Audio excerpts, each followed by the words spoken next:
Hello everybody, I am Jared Ross, the GeneaVlogger, and welcome back to another Professional Genealogist Reacts. On today's video, I'll be reacting to Testing My DNA, Who Am I? By Hannah Witten. I have never seen her channel before. I've been watching a whole lot of random DNA results videos from people I've never seen before, so I really don't know anything about their background or their ancestry. Based on the fact that part of the title is Who Am I? I'm kind of hoping maybe she's like an adoptee or maybe she has an unknown parent, and so this will really be a surprise for her. Maybe she'll go into some of the genealogy stuff, you know, her genetic matches, or talk about that. But more than likely, it's probably just going to be that typical admixture DNA test. But either way, I'm hoping that it will be good. But before we do jump into the video, please be sure to give this a thumbs up. It really does help me out. And be sure to subscribe and click that bell for notifications on future videos. I'm also putting up my reaction videos and other videos early on my Patreon. So if you want to check them out before they're published on YouTube, be sure to join Patreon. That's going to help me out a whole lot, especially. And I have a whole bunch of merch at my Teespring store, which I'm going to be linking down below. But now I've said all of that fun stuff, let's go ahead and jump right into the video.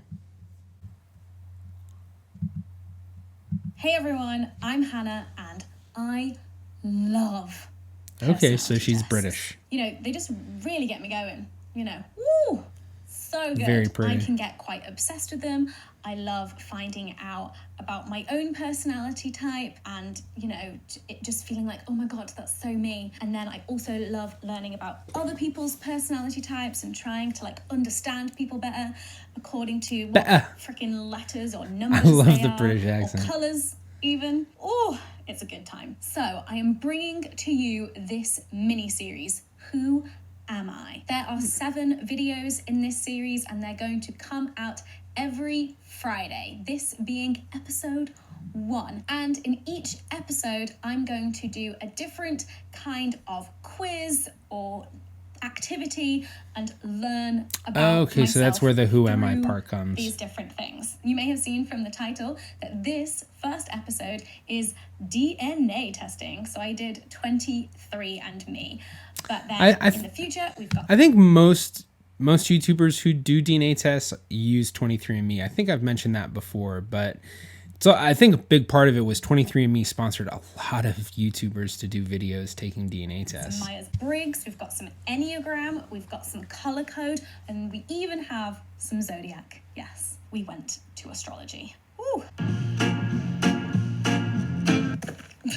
God, I just hit myself in the face with it. This is a good start. Right, so this is my 23andMe saliva collection kit. I have been planning to do this for so long that the address on this box was my old flat. Oh, this is a lot more like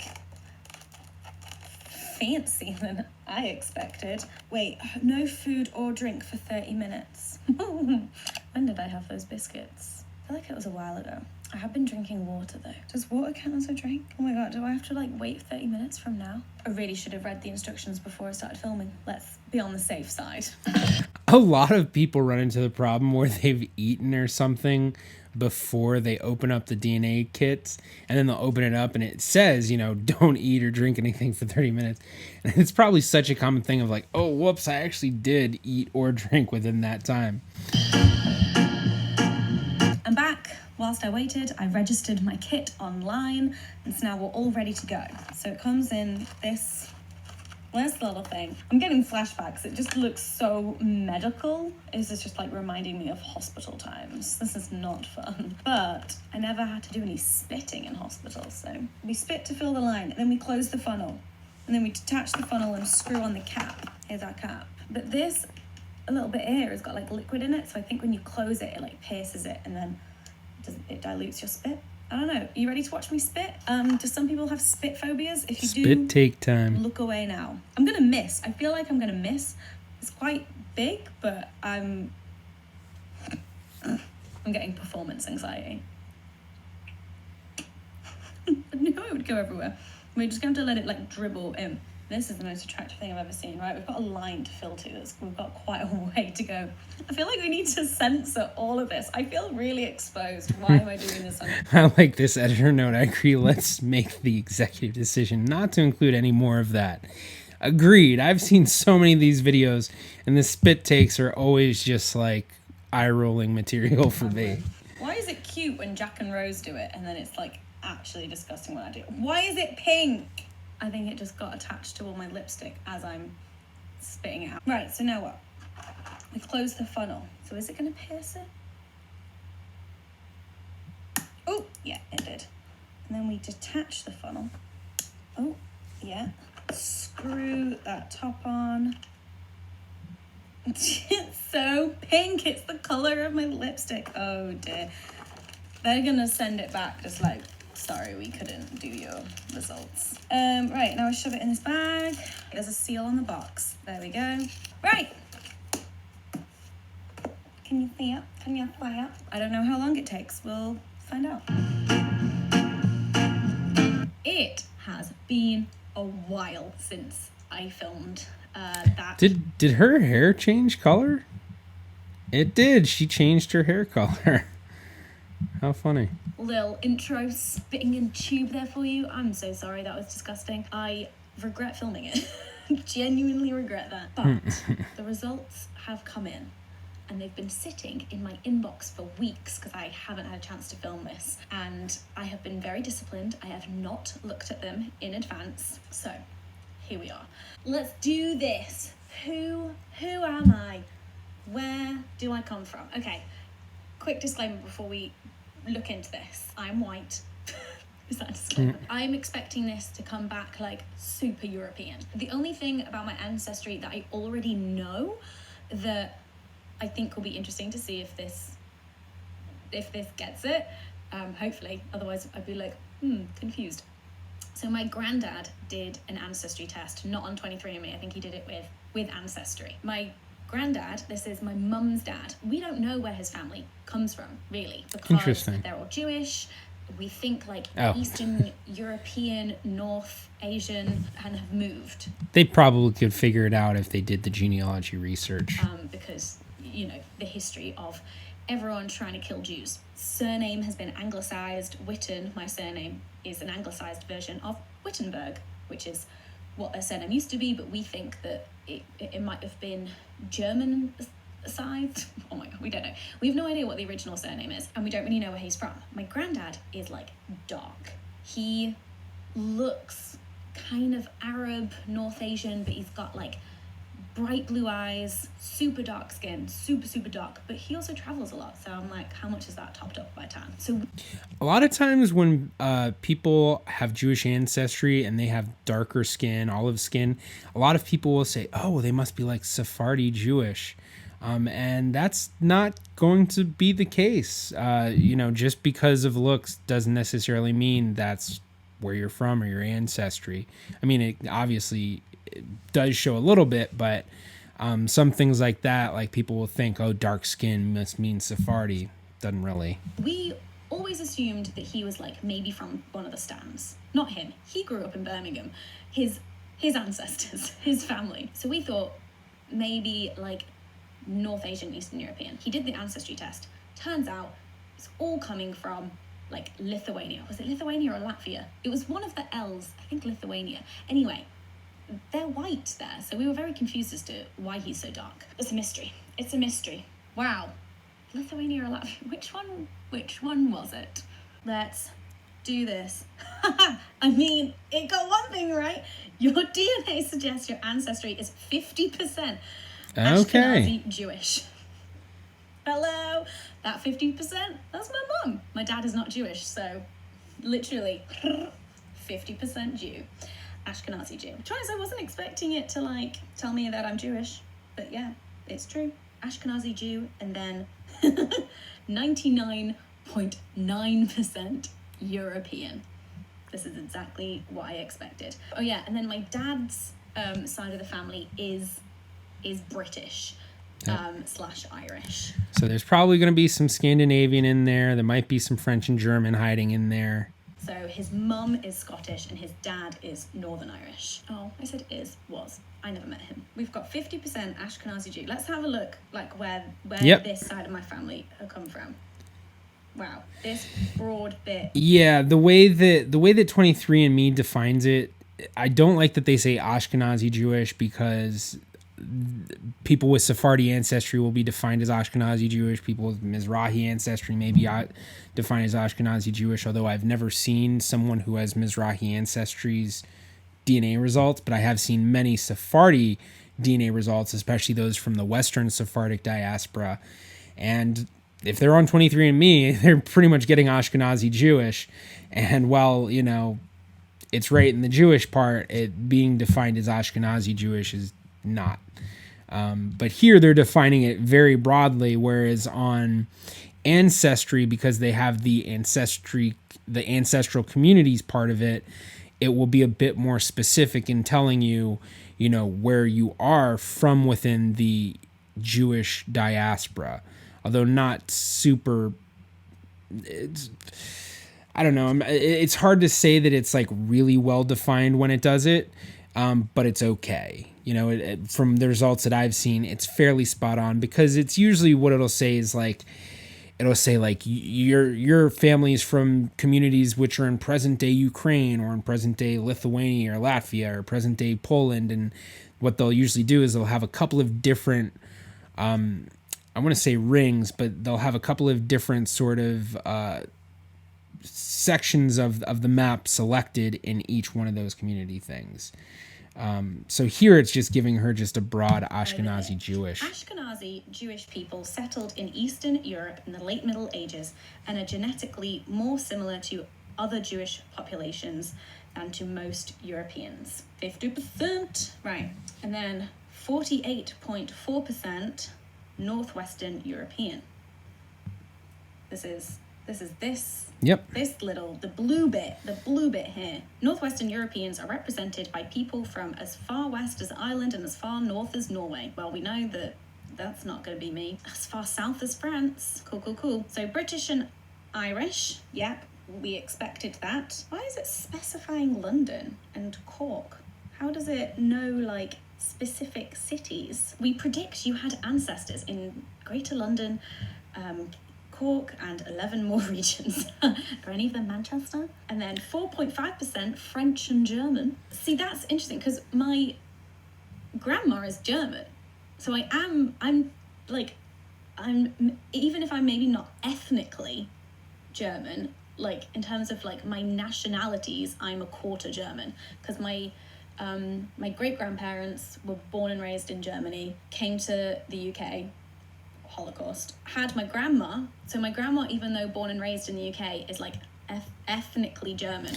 So wait, it sounds like she's talking about her mother's mother, who she said was Jewish. And if that's the case, if her mother's mother was Jewish, it wouldn't read that she was German, even if she lived in Germany, because just because she was living in Germany, it's not like all of a sudden her DNA represents that she lived in Germany. It's like if I moved to New Jersey and all of a sudden my DNA changed to that of people in New Jersey. It's not going to happen. So I wonder if that's what she's talking about. But it sounds like she has a pretty good idea of her family history, which not a lot of people do. How do you use the word ethnic, like, correctly? I don't know. So she's, like, German, and she actually recently got her German citizenship. But apparently I'm 4.5% French and German. Hesse? Where's Hesse? Hesse, Germany. That's fine. Hesse, Germany. As in, like, the Hessians. Okay, this is a very broad region. But is this where... I wonder... Because I know the name of the town that my great-grandmother grew up in. And I wonder if it's in this region. We'll look it up. It's a very tiny little town. It's called Sul. Sul. Where is Sul? Sul, Germany. Ooh, over there. Was that in Hesse? It was probably like right on the border. I don't know if that means anything. But if it's right near it, it could very well mean that, just because her family lived in that one town, it doesn't mean that that's where they lived for a long time. It may have just been 1 or 2 generations that lived in that town. That's a thing. Broadly Northwestern European. Okay, that's all of that stuff. 0.6 Southern European. That bit, I mean, that's so tiny. and then 0.9 broadly European, just broadly all of that area, and then I've got an unassigned 0.1%. I mean, no surprises here, really. But I'm like, I don't know, I'm just like, exactly 50% Ashkenazi Jew. I'm like, correct, because that is my mother's side. So I didn't do the thing where it gives you like medical stuff, because you're not missing out on much. That kind of freaked me out a little. Oh, this is interesting. This is showing like how far back. What? How many generations ago were your most recent ancestor for each population? I do have a grandparent and great-grandparents who are 100% British and Irish. And I have a parent. My dad is 100% British and Irish. And then Ashkenazi Jew. Well, obviously he's not 100% British and Irish, because then she wouldn't be getting all the other French and German and other stuff. You most likely had a parent or a grandparent who was 100% Ashkenazi Jewish. And this person was likely to be born between 1930 and 1960. Wrong. My mum was born in 1963, but my grandparents were born not then. Yeah, see, it's just using those date ranges based on the information that you input, and then it just uses averages of, you know, what a generation is defined as. So it might be defining generations as every 30 years. So that my guess is she was probably born then in the 80s or 90s, and that's why it's guessing 1930 to 1960. The 1930s and 40s. My mum, if she did this, she would come out as like 100% Ashkenazi Jew. French and German. So yeah, I most probably likely had a second. Probably would be more like 98% or 99% Ashkenazi Jewish, and then like 0.1% something else, or, you know, 2% or whatever. But most people who are 100% Jewish will, if they take 23andMe, they're going to likely get a extremely high amount of Ashkenazi Jewish at the very least. Most likely over 90%. Great grandparent, third great grandparent, fourth great grandparent, or fifth. So I've got some family member way back when who is 100% French and German. Wait, they're 100% French and German? Well, technically, during this time period, Germany didn't exist. Germany didn't become a nation state until like what, 1891? Oh, that's my history knowledge. I better Unification of Germany. Oh, 1871. I knew it was a 1. 1871. I mean, yeah, still. I like the way she does her videos where she's like doing the searches as she's questioning certain things that she's reading. But, you know, this is going up to 1870 and it's obviously super precise. I mean, there's lots of other things telling me like links to click to interpret the results. Oh, okay, so this is the bit where it's like, we're not confident. So these are all my different genes. These are my different genes. Change confidence level. Okay, so this is speculative. Yep. So if we change it all the way to... Which people want the speculative stuff because they want it to be defined by countries. Watch, as soon as she does conservative, it's going to be a whole lot of broadly different European. Conservative estimates. Okay, so even... Yep. So Ashkenazi Jewish barely changed, but then all of a sudden you see broadly Northwestern European and broadly European way higher. And then if you also notice in the chromosome browser that's over here on the right, now all of a sudden she has these little gray bars of no reads, unassigned. Even with conservative estimations, I'm still 97.5% European, and then I'm 49.4% Ashkenazi Jew. Is there anything else that we can do here? Oh, wow. Okay. So Ashkenazi Jewish DNA today. Oh, of course, they show a map of the U.S. Probably because most customers for 23andMe are from the U.S. But it's just funny because she's in Britain and she's seeing this. They're giving me a map of the United States because they're all over there now. This is where we come from. Wait, here we go. It says Lithuania. So maybe it was Lithuania, not Latvia. Lithuania or Latvia, could be one or the other, or both. But uneducated here, me. Jesus Christ, Lithuania. Where is that? Okay, they're next door neighbours, Lithuania and Latvia. Cool. We all know that this is flawed. There are lots of caveats with this, so we're not taking it very seriously. Let's go back to my overview. I just love it. Look at this. 50%, 50% Jew, 50% British Irish. That's what we've learned. A little bit of French and German sprinkled in there. Oui, oui, bonjour. Which is really typical British Irish, because many French and German people immigrated to the British Isles, and many people who were in the British Isles immigrated down to France and Germany. So, or what the areas that are France and Germany today. Any German. Eins, zwei, drei, vier. Okay. Well, my laptop is overheating. Do give the video a thumbs up if you enjoyed it. I would love to hear about your ancestry, your heritage. Have you done one of these? Spit in a tube, pay someone loads of money to tell you what your DNA is. Have you done that? If you haven't, where are your parents and your grandparents from? I want to find out. I think it's really interesting. Thanks for watching again, and I'll see you in my next video. Bye! All right, well, that was a pretty good video. She seems to have a good grasp on the basics behind the tests, or at least she understands that you can't take them super seriously, that it's kind of an estimate. Not surprising results based on what she already knew about her ancestry, being that she knew one of her parents was 100% Jewish, the other parent was 100% British, or at least what she thought is 100% British. The only thing that seemed to really surprise her was it seemed like she was expecting more of the French and German, because she said her grandmother was from Germany, but she didn't indicate if that was the Jewish grandmother, which if that was the case, then she wouldn't be coming up as German. She'd just be coming up as Jewish. But nothing super, out of the ordinary for this one. Pretty typical stuff. It would be interesting to see her actual ancestry traced out a little bit more, but that's kind of what I always want with all these videos, is I'm always wanting more of the genealogy part of it. But, most people don't really dive into that. And even if they do, they're not really comfortable talking about their family. But I did notice that this video was recent, June 21st, 2019. So just a little over a year ago. So her results probably have had an update since then, but my guess is they probably haven't changed a whole lot. Thank you so much for checking out this video. I do hope that you enjoyed. If you did, please be sure to give it a thumbs up. You can also click right about here if you'd like to subscribe. It's completely free to do so. And you can follow me on Facebook, Twitter, or Instagram at GeneaVlogger. I'm the GeneaVlogger. See you in my next video.